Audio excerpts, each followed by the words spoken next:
नमस्कार, मैं हूं भुवनेश सेंगर। आप देख रहे हैं वारदात।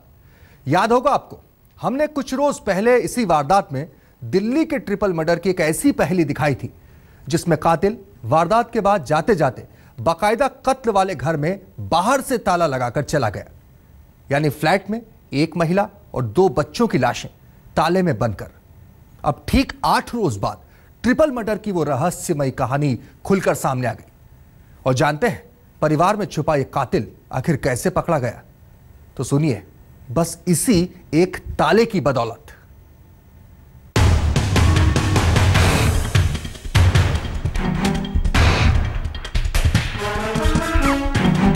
ट्रिपल मर्डर के बाद घर के अंदर पड़ी 3 लाशें और बाहर लटकता ये ताला। सोमवार 1 जून दिल्ली के उत्तम नगर में हुई 34 साल की महिला और उसके 2 मासूम बच्चों के कत्ल की ये वारदात पहले ही दिन से सबको उलझा रही थी। वजह ये कि कस्टम इंस्पेक्टर अमित कुमार के पूरे परिवार को यूं दर्दनाक तरीके से मौत के घाट उतारने के बाद कातिल ने घर के दरवाजे पर उन्हीं के घर का ताला लगा दिया था। लेकिन कातिल की इस एक हरकत ने पुलिस को इस बात का सुराग तो दे ही दिया कि हो न हो इस कत्ल के पीछे इस परिवार के किसी करीबी का हाथ जरूर है। लिहाजा अब पुलिस की रडार पर हर वो शख्स था जो इस परिवार से जुड़ा था या फिर इस परिवार को करीब से जानता था। पुलिस तमाम लोगों से पूछताछ कर थक चुकी थी, मगर उसे कातिल का कोई और छोर भी नजर नहीं आ रहा था। लेकिन ठीक 2 दिन बाद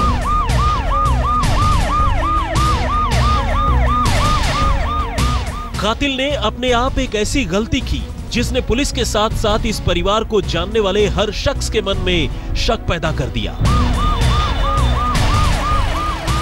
दिल्ली से 193 किलोमीटर दूर अमित कुमार के पुश्तैनी मकान सहारनपुर में इस रोज वारदात का शिकार बनी अमित की पत्नी 34 साल की दीपमाला, 9 साल का बेटा सक्षम और 6 साल की बेटी वैष्णवी का अंतिम संस्कार किया जा रहा था।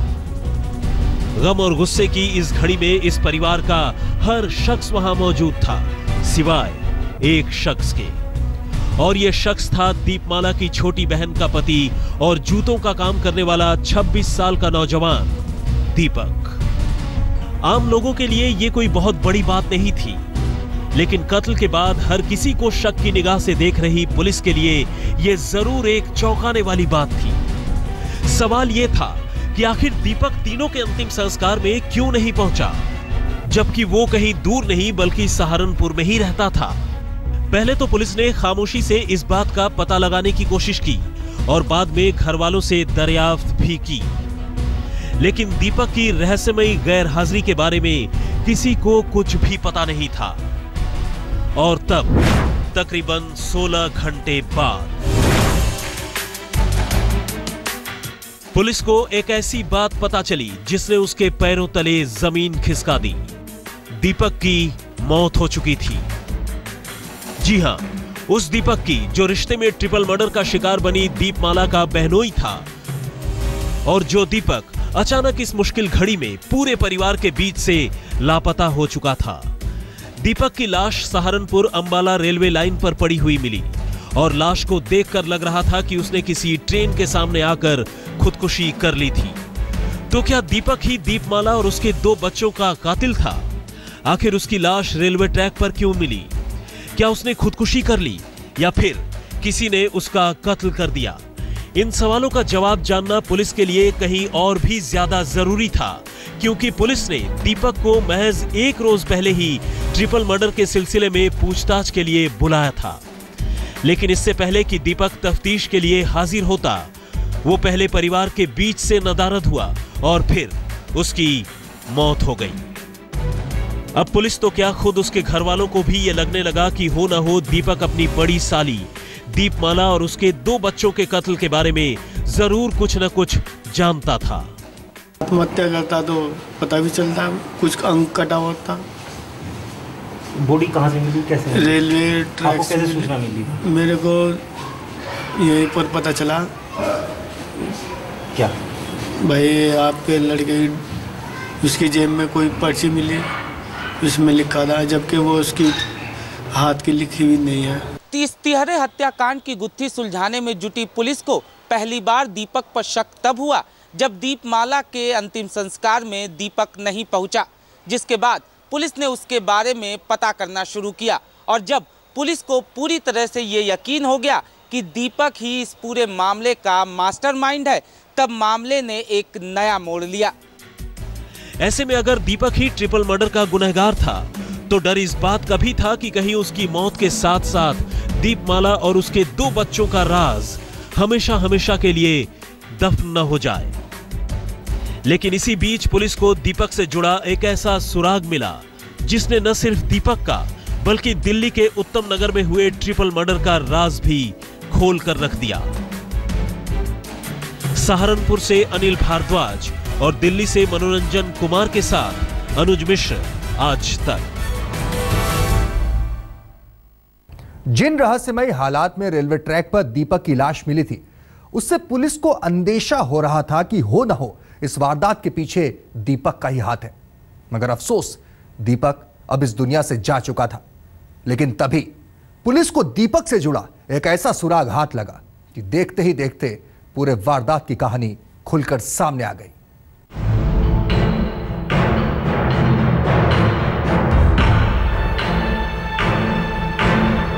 दिल्ली के उत्तम नगर में हुए ट्रिपल मर्डर की गुत्थी अब पहले के मुकाबले कहीं और भी ज्यादा उलझी हुई लग रही थी।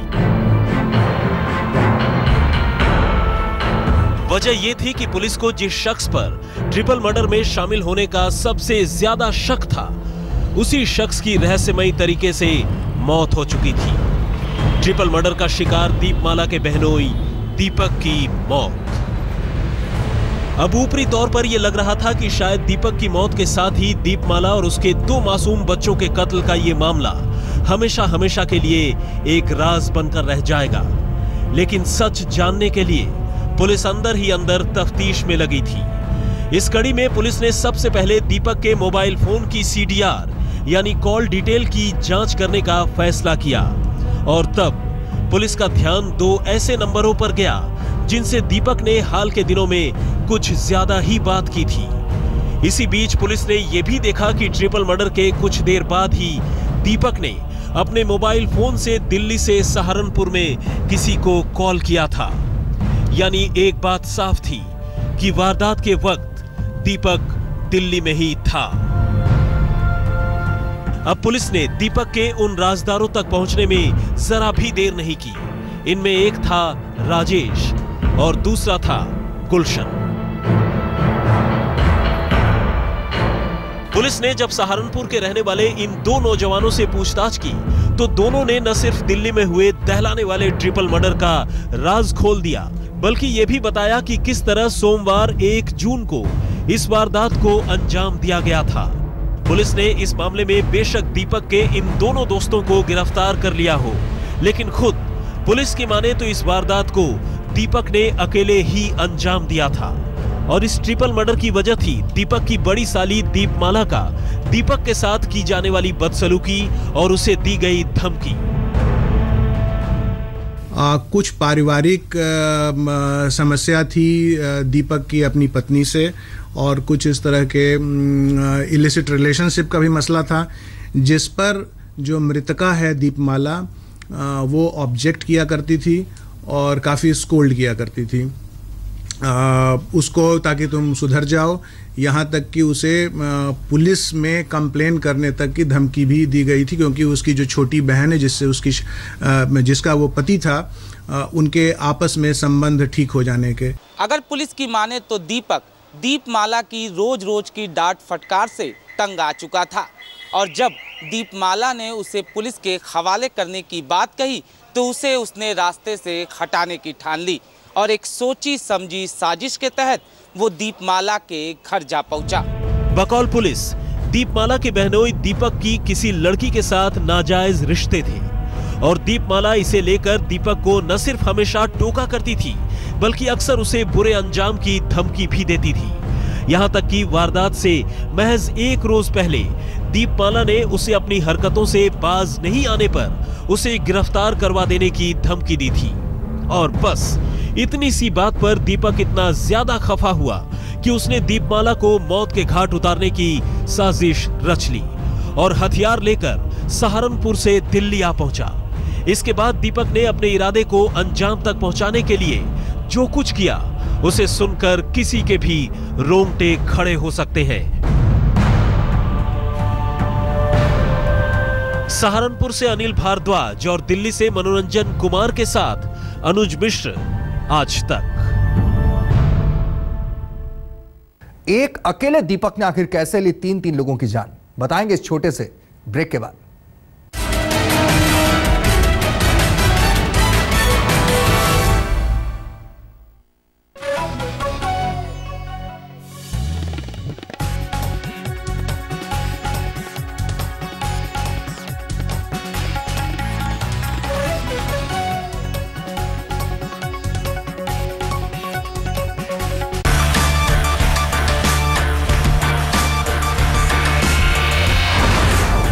जीतना है तो सिर्फ Dixcy squad, the ultimate winner.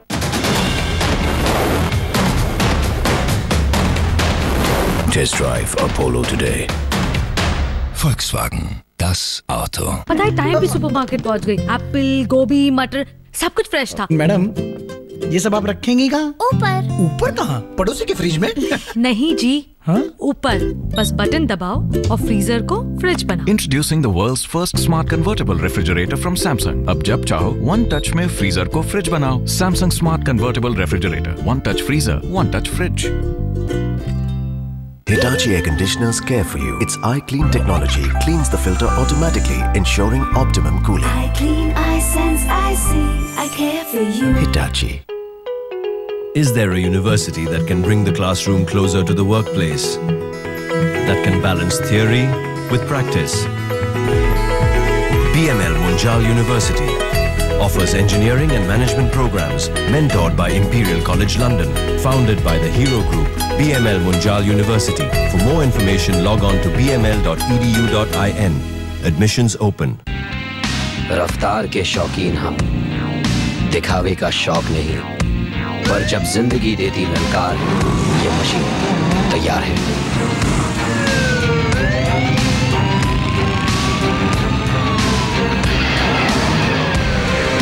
Good man. Bike को रखे हमेशा रेडी फॉर योर कमांड।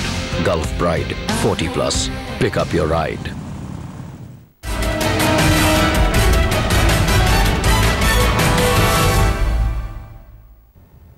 दीपक अपनी साली दीपमाला से खुद को डांटने और गिरफ्तार करवा देने की धमकी का बदला लेना चाहता था। वो सीधे दीपमाला के घर जा पहुंचा। यहां दीपमाला ने उसे घर में बैठाया, चाय का भी पूछा, लेकिन पहले तो उसने दीपमाला की जान ली। और जब उसके छोटे छोटे बच्चों ने अपने मौसा को ही मां का कत्ल करते देखा तो उनका मुंह बंद करने के लिए भी दीपक ने एक एक कर दोनों बच्चों का भी कत्ल कर दिया। सोमवार 1 जून।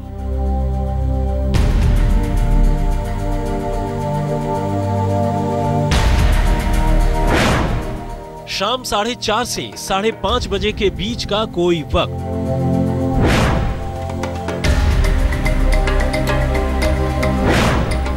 अपनी बड़ी साली दीपमाला की बदसलूकी और पुलिस से गिरफ्तार करवा देने की ताजी धमकी का हिसाब करने उसका बहनोई दीपक सहारनपुर से चलकर दिल्ली आ पहुंचा था। वो उत्तम नगर में सीधे दीपमाला के फ्लैट में पहुंचा। चूंकि दीपमाला अपने बहनोई को जानती थी, उसने दीपक के लिए दरवाजा खोल दिया और चाय बनाने चली गई।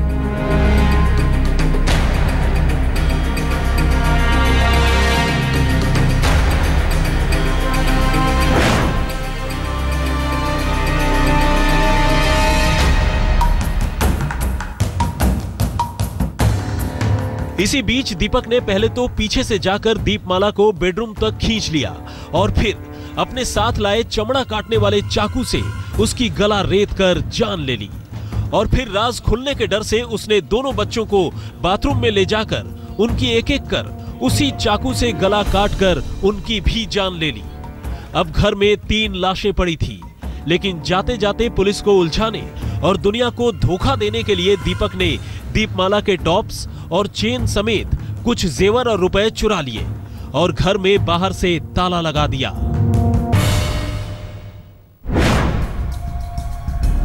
लेकिन इसके फौरन बाद उसने अपने दोस्त राजेश को फोन किया और बताया कि उसने दिल्ली में कोई बड़ा काम किया है।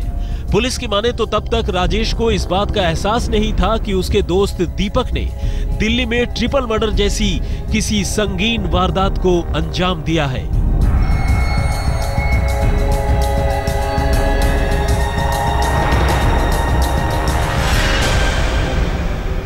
दीपक की बदनीति ने दो परिवारों को न सिर्फ पूरी तरह से खत्म कर दिया, बल्कि उसकी खुद की जान भी चली गई।